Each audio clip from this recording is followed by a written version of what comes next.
Ich freue mich sehr, heute Loredana Greco bei uns begrüßen zu dürfen. Sie ist Senior Portfolio Managerin im Team für quantitative Anlagen bei Eurizon Capital. Sie hat sich auf quantitative und fundamentale Aktienanlagen spezialisiert. Welcome, Ms. Greco. Thank you very much. First question, why do you see European equities as particularly attractive right now? Well, European equities have been relative valuations of European equity have been very stretched during the last, I think, 5 years. And even the earnings growth has been weaker relative to the US, for example, because Europe partially missed that huge boost that technology drove for the US market. So sometimes during the last years, European markets underperformed the others, even in real terms. But this is the past. We are moving toward a new season of relevant investment in terms of structure and defense, and so the scenario could still change significantly. And well, wanting to be honest and looking at the whole picture, I must say that the geopolitical and macro context today is uncertain enough that making strong or bold directional call on any asset classes is very challenging today. So I prefer to suggest focusing on a single consequence of this high uncertainty. The case to diversify away from the US concentration and the US risk has rarely been stronger. And so I think that is where the European equities comes as a compelling alternative that shows structural edge that makes European markets an interesting place to be active. And what sets the EuroQ equity fund apart from traditional Eurozone equity funds? Well, you know, in Europe markets, you can find many kind of funds. Most of them are discretionary. There is a rising share of quantitative ones. But EuroQ equity has a long track record, 17 years of solid performance relative to the benchmark. And the structural edge roots his strength in his investment philosophy that has never changed.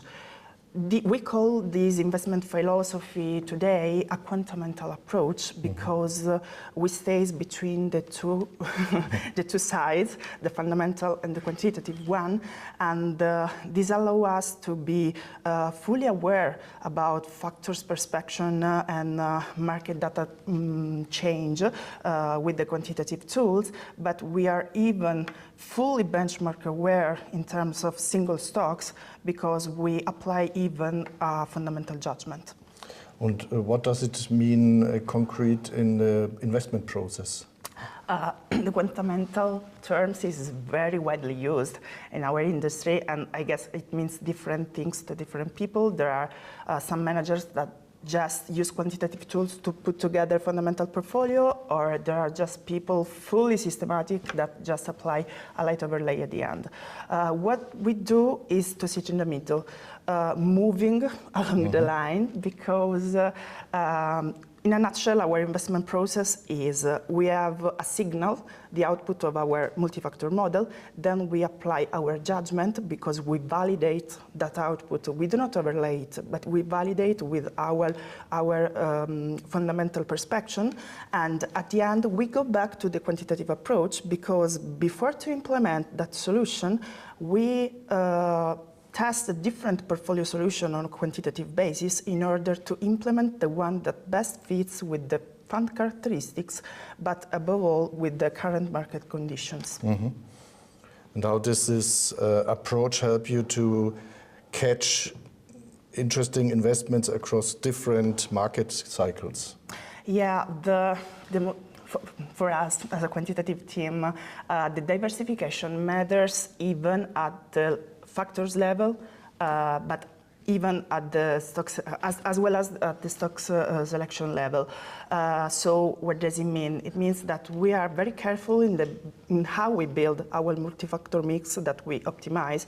And so it allows us to harvest the factor premia that is delivered a long time and not extracted on demand. So our structural edge is the idea that factor premia could be harvested in a market like the European one, but with a patient investment attitude in getting them. Mm-hmm.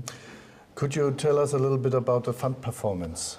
Yeah, during the last, since inception, the fund shows very good performance relative to the benchmark, positive excess return over different time horizon, but this doesn't mean that our strategy delivers every year or every quarter. Mm-hmm. As I said before, factor premia deliver consistently over time and does not respond to timing. So it has happened sometimes that sometimes during some years that we underperformed the benchmark, and it happened because not because of a specific model problem or approach model, but because the environment was not good enough to be a stock picker. I mean, when you have a market with correlations that spike, or if you have strong trend that drives the market, well, if you are very well diversified, as we are, your main risk is to stay beyond the benchmark, as sometimes it happens. But we are confident that during a full market cycle, we can get our result. Ms. Greco, thanks a lot for coming here and answering the questions. Bye-bye. Bye-bye.